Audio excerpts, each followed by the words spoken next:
Bienvenue dans le podcast Le Salon du Livre. Si vous êtes passionné par la lecture, si vous souhaitez découvrir l'univers artistique de vos auteurs préférés et mieux comprendre les coulisses du domaine du livre, alors ce podcast est exactement ce qu'il vous faut. Je suis Assel Nadal, entrepreneur littéraire et j'aide les auteurs indépendants à mieux comprendre l'auto-édition, à construire une stratégie digitale simple et efficace pour publier et promouvoir leurs livres. Tous les vendredis, retrouvez-moi pour accueillir un acteur du secteur du livre. Choisissez votre place dans le salon du livre et installez-vous bien. C'est parti pour un nouvel épisode. Bonjour. Sur son blog, il se présente comme un artiste qui veut changer le monde à travers l'oralité et la lecture. Vous l'aurez compris, mon invité dans cet épisode aime les mots. C'est un slammer. Il est aussi comédien et surtout auteur. Son premier roman, dont le titre est CAF 72, remporte le prix Voix d'Afrique en 2021. Il s'agit bien sûr de l'auteur congolais du Congo-Brazza, Fan Atiki. Né en 1992 à Pointe-Noire, il obtient son baccalauréat F3 en électromécanique en 2008. La suite de son parcours, on en parle ensemble dans cet épisode. Bonjour Fan Atiki. Bonjour. Bienvenue dans le podcast Le Salon du Livre. C'est un réel plaisir de te recevoir, surtout qu'on a essayé plusieurs fois de fixer un rendez-vous et pour X, Y raison, c'était compliqué. On va dire ça comme ça. Donc pour moi, je suis très contente de t'avoir aujourd'hui. Le plaisir est partagé. Je dirais même que je vais essayer d'employer une expression que j'ai lue dans ton roman. C'est-à-dire qu'il y a eu beaucoup de soirs et beaucoup de matins pour qu'on puisse trouver un rendez-vous. Effectivement. Alors, je commence d'abord par la première question qui me venait à l'esprit quand j'avais ton livre dans la main, quand je faisais mes recherches et tout. C'était, est-ce que ton nom, Fan Atiki, c'est ton vrai nom ou c'est un nom d'auteur? De mon nom complet, c'est Atiki Mompouya, Wilfried Fan Merci. Donc du coup, j'ai dû choisir un nom et un prénom, voilà, dans toute galerie là pour des raisons pratiques, parce que je pouvais pas aligner mes deux noms et mes trois prénoms. Donc, Oui. j'ai dû choisir Atiki et Fan. Et puis plus tard, j'ai réalisé que ça sonnait quand même bien parce que les deux associés créaient une sorte de calembour comme ça avec Fan Atiki. Oui, et en plus, je trouve qu'il est assez unique parce que on sait tout de suite de qui on parle quand on dit Fan Atiki. Il n'y a pas un auteur qui aurait un nom à peu près similaire. Donc, je trouve que c'est un très beau choix de nom. Il est reconnaissable tout de suite. Alors, je voudrais savoir un peu comment tu es rentré dans l'écriture. Bon, c'est vrai que tu es encore très, très jeune. Quand je lisais ta biographie tout à l'heure, j'ai même failli te vieillir de 20 ans parce que j'ai failli dire 1972. Alors que tu es né en 92. Tu es très, très jeune. Franchement, je me dis, mais comment c'est possible d'avoir autant de talent à cet âge-là? C'est incroyable. On va revenir sur ton talent tout à l'heure. Mais je voudrais d'abord comprendre comment tu as fait pour arriver dans l'écriture. Je sais qu'à la base, tu es slammer. Comment tu te retrouves dans la prose? Disons que le point de départ est une consommation de grands textes sous les formes orales et écrites. Parce que tous les matins, ma mère me nourrissait de poésie parce qu'elle jouait des vinyles, des grands poètes variétés congolaises et françaises. Donc je peux citer comme ça Lutumba Simaro, Pamelo Monka, et puis du côté des Français, donc il y avait peut-être Gainsbourg, Michel Sardou, etc. Donc on va dire que c'est une initiation, voilà, qui ne dit pas son nom. Finalement, en passant par le slam, en fait, je découvre une certaine esthétique, une manière d'écrire des textes qui consiste à partir du banal pour ressortir de la profondeur et de la beauté. Et finalement, je tombe sur les trois contes de Gustave Flaubert, et vraiment par une manigance du hasard. Et lorsque je lis les trois contes, parce que je dois avouer que ça a été le tout premier bouquin que j'ai lu, et c'est une écriture qui m'a touché, voilà, et cette écriture m'a tellement marqué que finalement j'ai recherché l'auteur, donc Gustave Flaubert, et je suis tombé sur un autre bouquin d'auteur, Madame Bovary, et je dois dire que la lecture de cet auteur-là avait fixé en moi une obligation d'esthétique en fait. Et donc à partir de là, j'orientais mes lectures selon des critères de style bien précis. À force de lire, j'ai fini par éprouver également l'envie d'écrire. Tout est parti de là, donc je me suis mis à essayer un peu à écrire des nouvelles que je n'ai jamais publiées d'ailleurs. Et puis plus tard, je me suis dit bon, pourquoi ne pas oser le roman. Et voilà comment je pars du slam au roman. Ben, c'était un bon choix parce que vu le résultat, pour un primo-roman, franchement, j'étais bluffée. Tu as commencé des études, je crois, en électronique. Non, c'est un bac électronique que tu as eu. Non, j'ai un bac en électromécanique. Électromécanique, voilà. Voilà.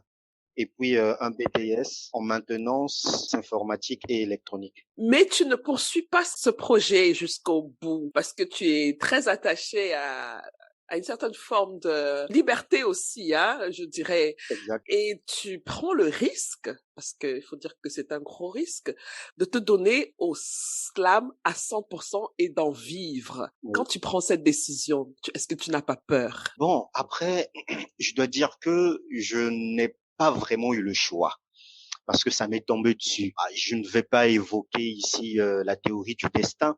Je n'ai pas vraiment eu le choix parce que au départ, je travaillais à Pointe-Noire, donc pour le compte d'une pharmacie en tant qu'informaticien.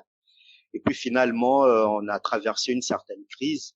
Et puisque moi, j'étais non seulement j'étais à la production des pots d'abar, mais en même temps, j'étais dans un secteur qui travaillait avec pas mal de sous-traitance en fait. Et donc, au moment où Pointe-Noire a traversé la crise, il y a ces sous-traitances-là qui avaient fermé. Et du coup, mon secteur ne servait quasiment plus à rien. Donc, on me demande de m'asseoir et en attendant, me payer des indemnités. Voilà. Donc, c'est pas que j'avais été licencié, non. On m'avait fait asseoir, voilà, comme on dit dans le milieu. Et puis, finalement, je me dis, mais tiens, je ne vais pas continuer à vivre comme ça, être à la maison, à percevoir une maudite somme, voilà, qui me permet à peine de payer le loyer. Je décide de rebondir. Mais je dois aussi préciser que malgré le fait que j'avais cet emploi-là, je n'avais de cesse d'animer des ateliers d'écriture dans des écoles. Et à partir de là, je me suis dit, mais pourquoi ne pas capitaliser ça, en fait? Pourquoi ne pas capitaliser mes ateliers et toutes les prestations scéniques que je faisais? Et pour des questions de défi, je décidai donc de quitter Pointe-Noire pour Brazzaville. Et une fois à Brazza, j'essaie d'appliquer mes ambitions, j'essaie d'atteindre mon but. Au départ, ce n'était pas facile parce qu'il fallait s'imposer dans le milieu, puisque j'étais nouveau.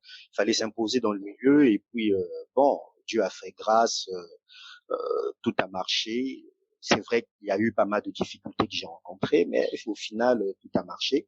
Et voilà comment, malgré moi, je me suis retrouvé à vivre entièrement du slam. Mhm.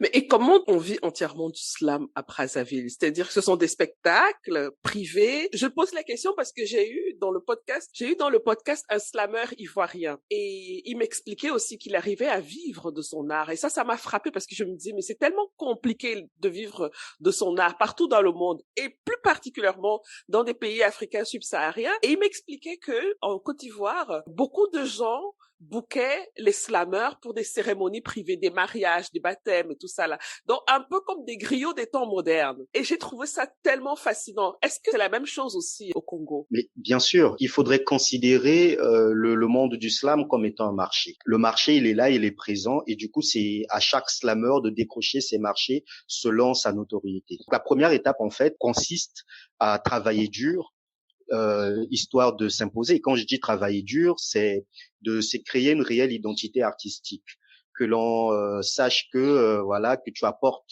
une singularité dans ta façon à toi de dire le texte, ou même dans ta façon à toi d'écrire un texte. Et à partir de là, tu te fais un nom dans le milieu, et puis de bouche à oreille, voilà, on entend parler de toi, et finalement on veut t'avoir, et une invitation en entraînant une autre et ainsi de suite, et jusqu'à ce qu'on décroche de grands contrats et de façon perpétuelle. Et c'est à peu près comme ça que ça marche. Et donc, voilà pourquoi, d'une certaine manière, on a l'obligation d'être performant. Mais d'un autre côté, il ne s'agit pas que de réussir à décrocher des marchés, à avoir des invitations, parce qu'il y en a qui payent bien et d'autres qui payent mal. Il faudrait aussi reconnaître qu'on a un certain avantage à vivre en Afrique, c'est que le pouvoir d'achat est assez faible. Donc, ce qui fait que on a pas mal d'aliments qu'on peut consommer à moindre coût. grâce à notre pouvoir d'achat assez faible, il y a la logique qui aimerait que certains articles s'adaptent au pouvoir d'achat des Africains, si je peux dire ainsi. Et donc, par exemple, il y a pas mal d'éléments, par exemple les pâtes, voilà, puisque j'en consomme régulièrement.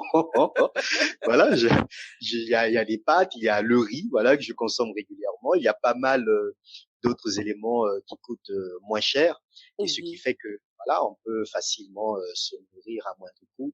Et avec 100 000 francs, on peut tenir tout un mois, si et seulement si on est discipliné dans ses dépenses, parce il s'agit de ça aussi. Voilà. Mhm. C'est sûr que si on va beaucoup dans des bars, comme nos personnages dans ton roman, ce sera compliqué avec 100 000 francs, hein? Hein? Ce C'est serait... vrai, mais en même temps, il faudrait considérer le bar comme un investissement. Parce que Ah quand on ah! investit un bar, en tout cas pour moi, lorsque j'investis un bar, c'est pour être en contact avec des potentiels personnages. C'est pour voilà découvrir encore une réalité qui m'échappe. C'est pour trouver matière à écrire des textes, soit des textes de slam, soit un nouveau roman. Donc pour moi c'est un investissement. Donc même si je dépense 10 000 francs dans un bar parce que je ne consomme jamais de l'alcool seul, je suis toujours accompagné de potes. Donc même lorsque je dépense 10 000 francs, mais pour ces 10 000, voilà, j'en ai pour mon compte, quoi. Voilà, donc, j'ai énormément de retours et puis j'ai une matière, voilà, qui me revient et j'en profite. Ben, justement, à propos de bar. Alors, ton roman, CAF 72, qui est ton premier roman, qui a remporté le prix Les Voix d'Afrique, c'est un roman qui se passe en partie, hein, je dirais, dans un bar. Alors, moi, je vais te dire comme ça, spontanément, comment j'ai ressenti le livre dès la couverture jusqu'à la fin. Bon, j'ai pas préparé ça, par contre, hein, c'est vraiment spontané ce que je vais faire.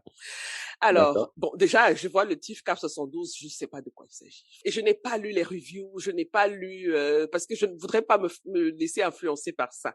Même malgré le fait que je sache que tu as gagné un prix, je dis non, je ne regarde pas, non, parce que parfois on met trop de, comment dire, de hype sur un livre et puis après tu lis, tu es déçu. Je dis non, je Oui. vais y aller vraiment avec un cerveau neutre. Et donc j'ouvre le livre, je commence à le lire, les premières pages. Je rappelle que quand je commence le livre, je n'avais pas prévu de lire le livre ce jour-là. J'avais prévu de le lire le lendemain. Et c'était juste quelques moments avant d'aller me coucher. Je dis, bon, je vais lire les 5 premières pages pour voir un peu, voilà, pour me mettre un peu dans le bain et puis demain je continue. Mhm. J'ai terminé le livre avant de dormir. Donc je n'ai pas, donc les 5 premières pages là, j'ai continué jusqu'à la fin. Et je vais Ah, expliquer pourquoi. Oui, je c'est n'ai plus, flatteur pour moi. j'ai lu d'un trait. Alors, bon, au départ, quand je commence, euh, je vois qu'on met une scène dans un bar à Brazzaville. J'avoue que je me suis dit, ah non, pas à nouveau un bar. Ah non, je suis fatiguée des bars des Congolais. Non pas que je ne les aime pas, mais je voudrais voir quelque chose d'autre. Et en plus, là, je vois qu'il y a des idées de politique. Je dis, ah non, pas à nouveau la politique. Parce qu'il y a des moments où on a envie de lire de belles histoires de, je sais pas, d'amour, voilà, de policiers, voilà. Et je continue, je me dis, waouh, il m'a eu. Il m'a eu. Mais le suspense de ce livre est terrible, quoi. Terrible. Franchement, bravo. Merci. Et euh, le style, l'humour, mais alors je ris parce que c'est un humour très subtil. C'est pas de la bouffonnerie, hein. Exact. C'est pas de la Exactement. bouffonnerie. C'est vraiment, c'est à sa place au moment où il faut, à l'endroit où il faut. Alors, je résume rapidement le livre. J'espère sans spoiler le livre, hein. Euh, le livre est un thriller politique. Moi, c'est comme ça que je le nomme, hein. Bon, même si Ok. c'est pas comme ça que toi tu l'as vu ou que les grands critiques littéraires l'ont vu, c'est leur problème. Moi, je dis que C'est c'est un thriller effectivement. politique, hein. Donc, Bien sûr. on a, on a comment dire, parce que j'ai pas envie de donner, je veux que les gens soient autant surpris que moi. On a un monsieur qui est directeur de la sécurité territoriale, qui a des ambitions de carrière professionnelle. Et tout ça, ça se passe dans une atmosphère post-indépendance à Brazza, post-guerre civile de 92. Et il y a un guide spirituel qui est à la tête du pays. Bon, chacun décidera de mettre le visage qu'il veut sur l'image du guide spirituel. Donc, moi, je prends le guide spirituel du Cameroun. Mais ça se passe au Congo, Brazza. Et donc, on vit comme ça dans une atmosphère assez bizarre. Donc, il y a ce monsieur de chef de la direction de la sécurité territoriale qui veut monter en carrière et qui réfléchit sur comment montrer au guide spirituel qu'il fait bien son travail. C'est-à-dire qu'il empêche les terroristes, les rébellions, les opposants de s'accaparer du pouvoir. Et il faut réfléchir à comment le faire. Je n'en dirai pas plus. C'est une aventure, mais ubuesque, quoi. On a dans ce bar qui s'appelle CAF 72, qui est le titre du livre, des jeunes qui s'y rencontrent régulièrement, 4 jeunes, Ferdinand, Verdas, Didi et Stéphane. Je reviendrai sur ce Stéphane-là, parce que lui, là, donc ces jeunes se rencontrent régulièrement dans ce bar, un bar qui est tenu par une maman qu'ils adorent, qui les aime aussi, la maman nationale, qui les affectionne. Et ils passent leur temps à philosopher. Il y en a qui sont des slammeurs dans le quartier, un peu comme l'auteur, hein, je dirais. Ils philosophent, ils lisent beaucoup. Donc c'est des grands rêveurs, ce sont des utopistes. Hein. Voilà. Et ils seront mêlés au projet du directeur de la sécurité territoriale. Je n'explique pas comment, parce que sinon je serais en train de raconter le roman, mais c'est une aventure magnifique. Il y a des rebondissements, comme je disais, il y a de l'humour, on rit beaucoup. Voilà un peu mon petit résumé comme ça à chaud. J'ai beaucoup parlé. J'invite les auditeurs à aller lire ce livre. Franchement, ils seront pas déçus. C'est un magnifique roman. Bravo pour ce premier roman qui est un coup de maître, franchement. Merci. Alors, j'ai beaucoup parlé, mais je te pose quand même une question. Il y a ces 4 jeunes qui sont tout le temps dans le bar de Maman Nationale. Mais, dans le roman, je cherche Stéphane. Stéphane est où? Donc, on a Didi, Verdas, Ferdinand. Et il manque Stéphane. Dans tout le roman, je cherchais Stéphane. Il est où? Il faut que tu me le dises aujourd'hui. En fait, on doit considérer Stéphane comme une métaphore. Stéphane, pour moi, c'est la métaphore du lecteur. Parce que c'est lui qui, au bout de compte, n'est pas dans l'histoire, mais qui a une vision assez large de l'histoire. Oui. Mm-hmm. Voilà. Et c'est lui qui rend l'histoire, en fait. D'une certaine manière, c'est lui qui immortalise tout ce qu'ont traversé les personnages. Oui. Tout ce qu'ils ont traversé, c'est Stéphane qui vient mettre en écrit, puisque je vais pas dire, sinon je serais obligé de trahir mon roman. Voilà. C'est vrai. Mais gros, je vais dire que Stéphane fait partie de la bande des 4 amis, exact. mais c'est celui qu'on entend le moins. Mais voilà. celui à qui on pense très souvent, justement parce qu'on l'entend le moins, parce que les autres parlent beaucoup, hein. Les autres parlent beaucoup. Exact. Et je trouve que tu as su, avec ces 4 personnages, tu as un talent de donner une identité aux personnages sans les décrire. On les vit sans lire une description. Je sais pas si tu comprends ce que je veux dire. Quand il y avait des dialogues où, quand je lisais, je savais exactement qui parlait. Je n'avais pas besoin de voir à la fin qui le disait, parce qu'il y avait le ton qui était là, il y avait la forme qui était là. Donc, sans m'en rendre compte, j'avais capté l'identité de chaque personnage. Par exemple, Ferdinand, c'est le grand lecteur, c'est le grand philosophe, c'est le grand voilà. Donc, dès qu'il prenait la parole, je savais que c'était lui par rapport à ce qu'il disait. Voilà, il était toujours un peu, comment il planait, il allait sur une autre planète, quoi. Exact. Bon, Didi, c'est très visible. Hein. Didi, c'est le jeune homme qui a un accent particulier. Donc, tout de suite, on savait que c'était lui qui prenait la parole. Et Verdas, c'est un peu... Lui, il était un peu ambigu, par contre. Mais... Euh, parce que tous sont intéressés par les livres, les mots et tout ça. Mais je crois que Verdas, c'est un peu... entre Didi et selon mon appréciation hein, entre Didi et Ferdinand. Donc Exact. Comment tu as construit ces personnages? D'où est venue déjà l'idée du roman et l'idée de ces personnages? Donc l'idée du roman, au départ, d'un côté, je voulais écrire une jeunesse à la fois très cliché et hors du commun, pourvue d'énormes potentiels, une jeunesse très instruite, une jeunesse incomprise du fait qu'elle soit libre en fait. Et je voulais aussi faire entendre ce qu'elle avait à dire. Et d'un autre côté, je voulais mentionner le caractère absurde du système politique qui fixe les règles de nos sociétés. Et donc, de cette association a jailli une trame où les prises de position des jeunes sont des tremplins, des véritables outils d'ascension de ceux qui détiennent le pouvoir, en fait. En même temps, donc il m'est arrivé comme ça une idée de faire de sorte que plusieurs vengeances s'entremêlent.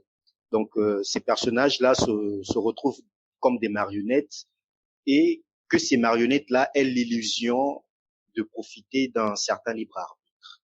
Et puis, la réalité m'obligeait aussi d'une certaine manière à parler des ambitions des hauts gradés qui prévalent généralement sur le bien-être de certains citoyens.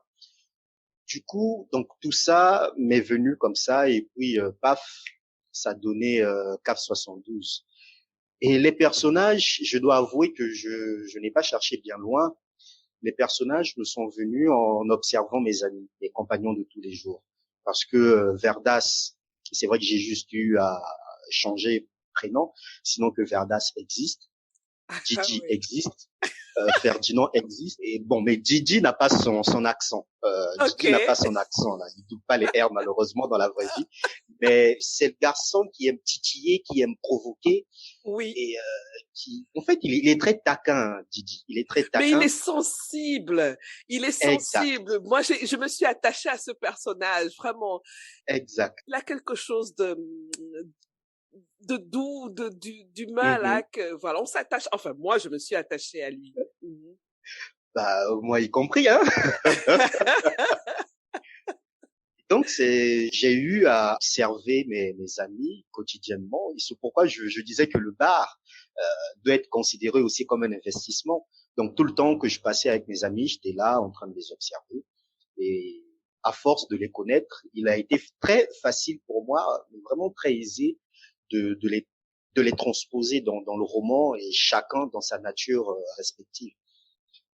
C'est vrai que bah, après, c'est vrai que ce n'est pas facile, ce n'est pas donné à tout le monde parce qu'il ne suffit pas d'observer pour rendre fidèlement la nature d'une personne dans un bouquin.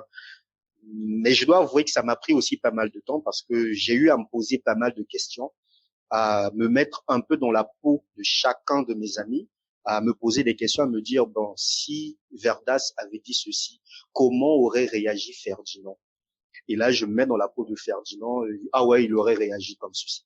Donc, il y a aussi un travail de comédien que j'ai dû entreprendre pour réussir ce petit coup de maître-là. Mais ça demande du temps, ça demande de la solitude, ça demande de la concentration et de la discipline. Il faut dire que tu as fait une résidence littéraire hein, en France. Explique-moi comment s'est déroulée cette résidence littéraire. Est-ce que dans cette résidence littéraire, tu as retravaillé le manuscrit? Alors, la résidence m'a été octroyée après la parution du bouquin, donc après la parution de 72. Mais en même temps, le contact avec l'étranger, parce que c'était la première fois que je sortais de l'Afrique, que j'étais face à une réalité européenne, donc plus précisément à la réalité française. Et ça m'a donné des idées, parce que discuter avec des gens là-bas, des gens qui ne partagent pas forcément la même conception de l'existence que moi, qui suis originaire du Congo-Brazzaville, parce qu'il y avait pas mal de petits détails hein, qui nous divisaient, mais qui nous séparaient, voilà, puisque chacun dans sa façon de voir les choses, voilà, avait une certaine approche. Je vais prendre rapidement un exemple au niveau de la femme. Voilà. Alors, chez nous, à Brazza, on aime, quand je dis qu'on aime les femmes, c'est-à-dire qu'on les respecte. C'est pas qu'on est des pervers, mais on respecte la femme. Au Oui. point que les femmes, on les appelle maman. Donc, même Mama. quand Mhm. elle est toute petite, il y a même des pères de famille qui appellent leur fille maman. Donc, Mhm. c'est pour dire qu'on voue un certain culte, voilà, à la femme. La femme a sa place, on la respecte énormément. Et d'un autre côté, on est tellement poète que lorsqu'on tombe sur une jolie femme, systématiquement, on le lui fait savoir. On fait savoir à cette femme qu'elle est, et ça, on le fait tout le temps. Mais il se trouve que en France, ce n'est pas forcément, ce n'est pas toujours le cas. On peut C'est du complimenter une harcèlement. femme dans la rue, voilà, on va crier au harcèlement. Et cette vision différente de la société, moi, m'a permis de prendre un certain recul, m'a permis de reconsidérer les choses. Et par Mhm. exemple, ce qui est considéré comme de l'humour dans Cap 72, et quelquefois je le dis même aux amis, je leur dis, mais j'ai l'impression que les Français qui ont compris la subtilité de mon humour sont ceux-là qui ont un certain rapport avec l'Afrique. Mhm. Et que par contre, ceux qui ont peut-être un regard assez biaisé de l'Afrique ne comprennent pas parce qu'ils n'arrivent pas à comprendre, par exemple, tout ce désordre dans la hiérarchie. Comment est-ce que un simple colonel, à un moment donné, peut se mettre à prendre des décisions aussi Tout importantes, seul. voilà, tout seul. Comment on peut en arriver là? C'est une résidence qui m'a été très profitable parce qu'il y a eu pas mal d'échanges avec des artistes euh, qui étaient présents à la Cité internationale des arts, des artistes qui étaient également en résidence. Donc il y a eu plusieurs discussions, plusieurs échanges. Ça m'a nourri artistiquement et aussi ça m'a donné de la matière pour écrire le prochain bouquin. Voilà, c'est vrai que le thème général c'est aussi celui de la guerre, mais une fois là-bas, le fait de parler des conflits, puisque en Europe aussi il y a des conflits, donc le fait de parler des conflits, d'écouter les autres, voilà, donner un peu leur avis sur les conflits qu'il y a en Europe, en essayant de comparer un peu tout ça aux conflits qui persistent en Afrique. Je me suis dit, bah mais tiens, il y a quelque chose à saisir là, non pas pour prendre position, non pas pour faire le moraliste, mais surtout pour se mettre un peu dans la peau d'un enfant et essayer d'exposer un peu la vision d'un enfant, la vision de la guerre d'un enfant. Bon, on va dire que oui, ça existe Mhm. déjà, il y a déjà des bouquins de ce type, par exemple Allah n'est pas obligé, ou encore Johnny Chien méchant. Oui, mais Mhm. sauf que mon personnage à moi a une certaine particularité, c'est que c'est un personnage qui pense qu'il peut faire la guerre sans ôter la vie à qui que ce soit et qui se trouve des raisons de faire la Mhm. guerre, des raisons assez nobles. Et tout ça m'est venu dans ces échanges-là. Donc en gros, j'ai d'ailleurs commencé à travailler aussi là-bas. J'ai commencé à écrire, en tout cas les premières lignes. Et finalement, une fois de retour à Brazza, j'ai poursuivi le travail. Et là, je suis encore en chantier. Excellent, excellent.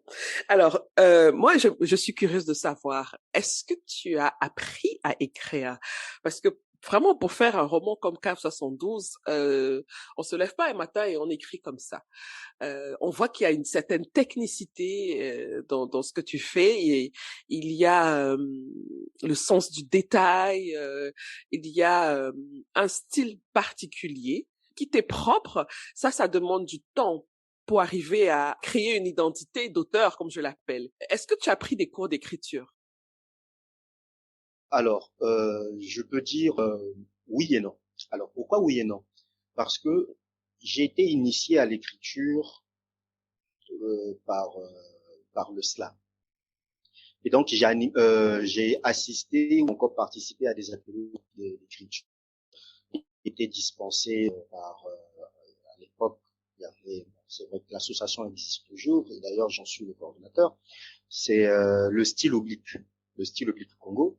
C'est cette association qui a pour but de vulgariser le slam. Et donc, c'est grâce à cette association que je découvre le slam et en participant régulièrement aux ateliers d'écriture. Donc, j'apprenais, disons, les b.a.-ba. C'est vrai qu'il ne s'agissait pas de comment écrire un roman, c'était surtout comment écrire un texte de slam. Mais au final, l'écriture, que ce soit du slam ou du roman, ça reste de l'écriture. C'est ce que j'appelle de l'oralité. En gros, c'est juste de l'oralité. Sauf que d'un côté, on dit le texte, et d'un autre, on écrit le texte. Et pour moi, les règles sont quasiment les mêmes. Les exigences, les besoins de style, voilà, de beauté, pour moi, c'est la même chose parce que c'est de l'art. Et qui dit art dit esthétique. Et comme je le disais en amont, cette vision de l'écriture m'est venue en lisant Madame Bovary et les Trois Contes, en lisant Gustave Flaubert. Donc à partir de là, je me suis donné certains, on va dire, je me suis fixé certains critères qui correspondaient à ma vision de l'écriture et j'ai essayé d'y répondre aussi bien dans mes lectures que dans ma façon à moi de composer les textes. Et donc, c'est ce qui peut justifier ce petit travail assez minutieux. Mais je dois dire aussi que j'ai eu la chance d'être bien entouré parce que il y a un doyen, Sokat Mavouba, paix à son âme, tout le temps j'allais lui parler et c'est lui qui à l'époque je ne savais même pas encore que j'allais écrire un roman et tout le temps il me parlait de l'écriture, il me parlait de l'exigence, voilà, et tous ces conseils sont encore imprégnés en moi. Et lorsque j'écrivais, j'essayais de respecter, j'essayais d'obéir, en fait, de respecter son code à lui de l'écriture, de tenir compte de ses conseils. Mais il n'y a pas que lui, il y a mes amis qui m'ont énormément aidé aussi, parce que chacun d'eux a sa vision de l'écriture, chacun d'eux a sa vision de l'esthétique, et j'ai essayé de prendre en compte tout ça, non pas pour produire le roman parfait, mais pour essayer, voilà, d'intéresser le plus que possible, parce que je me disais bon, au moins si je prends un peu de tout le monde, c'est que je pourrais certainement séduire un public un peu plus large. Donc c'était à peu près ça. J'ai aussi remarqué que tu n'es pas tombé dans le piège dans lequel je vois souvent beaucoup de primo-auteurs africains, francophones, c'est-à-dire qu'un alignement de phrases compliquées en français qui alourdissent le texte et parfois des lignes et des lignes et des lignes sur des choses inutiles qui n'apportent rien au texte. Tu n'es pas tombé dans ce piège-là et j'ai trouvé ça formidable. Je crois que c'est ça qui a aussi participé à mon plaisir de lecture parce que moi j'aime les textes simples et contrairement à ce que les gens pensent, produire un texte simple est hyper compliqué, vraiment hyper compliqué. C'est un travail de fourmi. Un texte simple pour moi, c'est un texte que quand je lis, j'oublie que je suis en train de lire. Je vis le texte dans ma tête, bien sûr. Et c'est ce qui s'est passé avec ton roman. Et donc, je trouve vraiment formidable que tu ne sois pas tombé dans ce piège-là, parce que si tu as lu beaucoup les classiques et tout ça, on tombe rapidement dans ce piège-là des phrases très compliquées, parfois d'un français qu'on ne comprend même plus par moment. Et tes phrases sont très courtes, hein. Voilà, moi j'aime beaucoup. C'est un style un peu anglo-saxon, parce que les anglo-saxons aiment bien faire des phrases, surtout dans l'écriture créative, hein, donc ils aiment bien faire des phrases très courtes. Et l'une des choses que j'ai aussi aimé dans ton style narratif, c'est que parfois, même pas parfois, très souvent, tu racontes une scène et après, tu re-racontes la même scène, mais avec un regard différent. C'est-à-dire que si dans une scène, il y a deux personnes qui peut-être ne sont pas intéressantes pour le récit, mais dont les actions sont intéressantes pour le récit, se croisent, tu vas raconter cette scène de croisement, cette situation, selon le regard de chacune de ces personnes-là. Voilà. Et j'ai trouvé ça très, très, très bien fait. Très bien fait. On le voit beaucoup. Ah, j'ai oublié. J'ai parlé des 4 amis tout à l'heure qui sont des personnages principaux, en plus d'autres, bien sûr. Mais il y a un personnage principal que j'ai oublié, qui est le smartphone VMK. Hein? Exact. Mais oui. J'ai dit, mais il sort avec le smartphone VMK. Est-ce que ça existe même encore, le smartphone VMK? Je dis, mais c'est incroyable. Alors, pour la petite histoire, le smartphone VMK, c'est un smartphone à très bas prix qui a été lancé par un jeune Congolais à l'époque, Véron Mankou. Moi, j'ai beaucoup suivi cette histoire, hein, parce que ça avait fait boom, quoi. Et là, je me suis dit, mais c'est magnifique d'introduire ce smartphone. Et ce smartphone voyage dans le texte, hein. Et en fonction des endroits ou des gens qu'il rencontre. Je ne dirais pas comment le smartphone voyage. Vous allez comprendre en lisant le livre. Donc, j'invite tout le monde à aller lire le livre.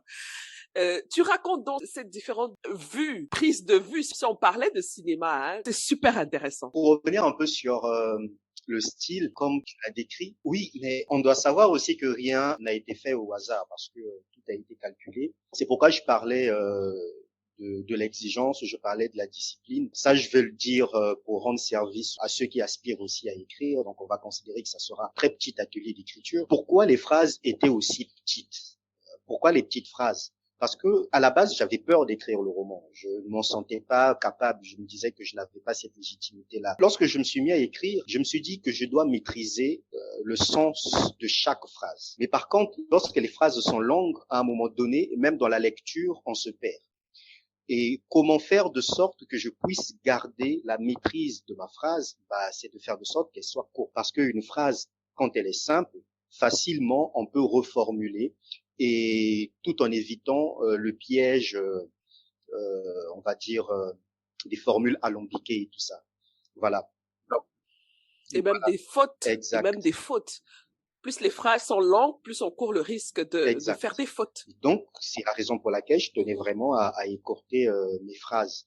Et il y a aussi les digressions que j'ai évitées parce que, oui, effectivement, j'ai lu pas mal de romans qui m'ont un peu déçu.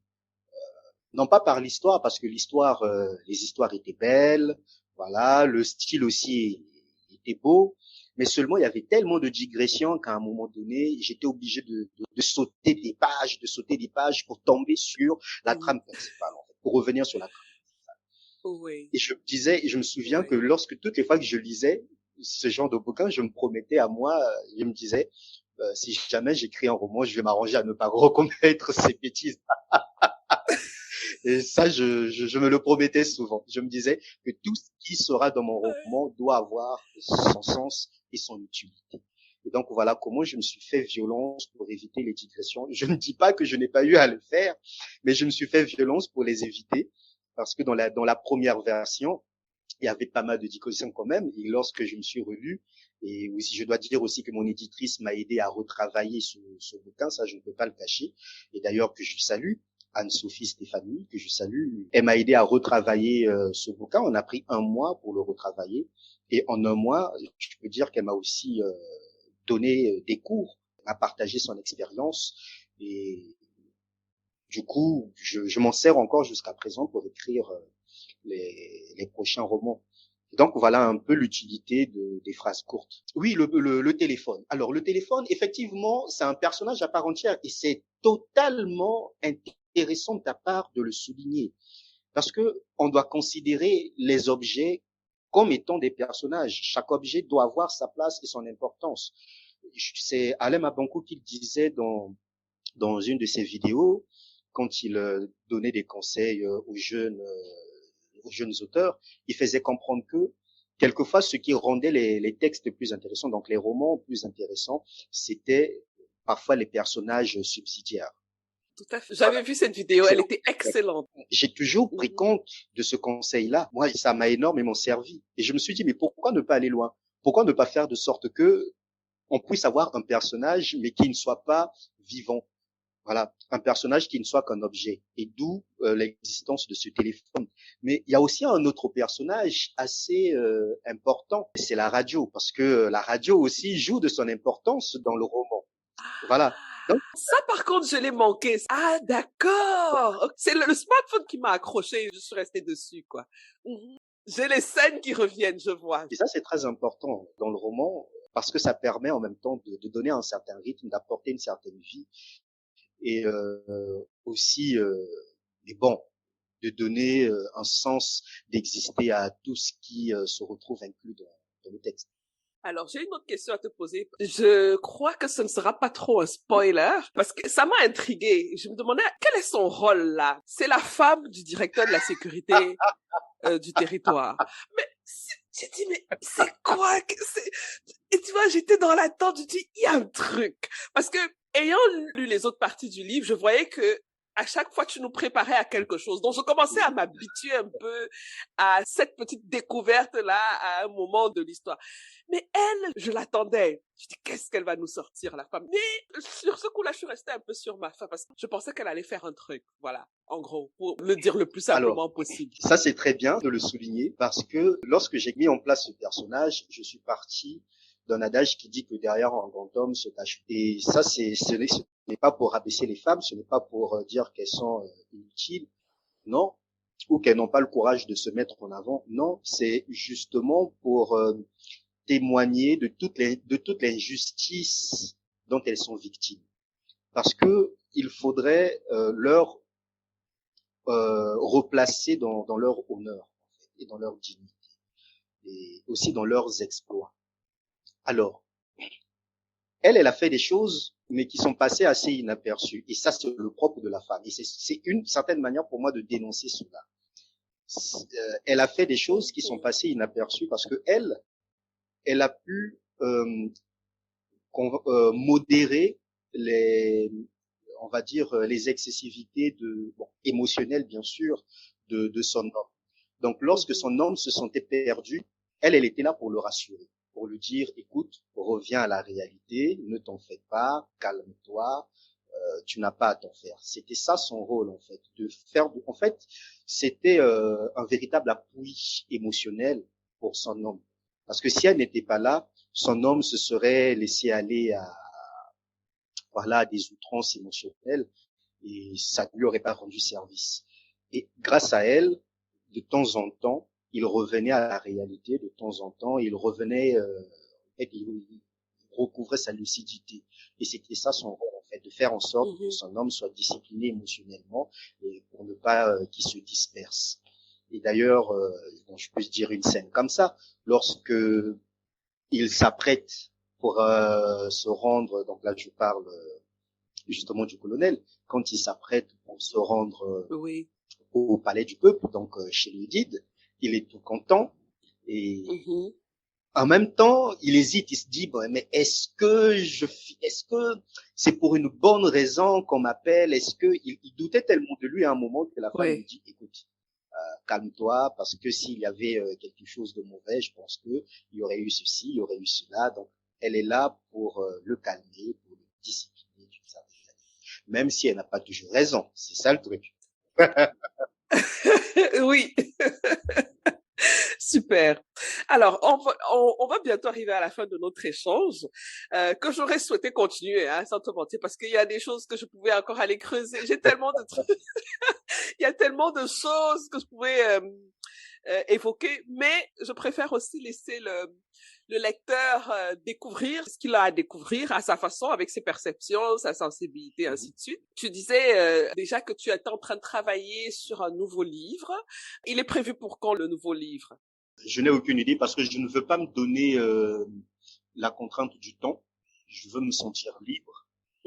C'est vrai que si Anne-Sophie écoute ça, elle va péter les plombs. Donc, tu resteras chez le même éditeur qui est JC Lattès? Chez JC Lattès. Bah, comme on dit, on ne change pas la maison d'édition qui gagne.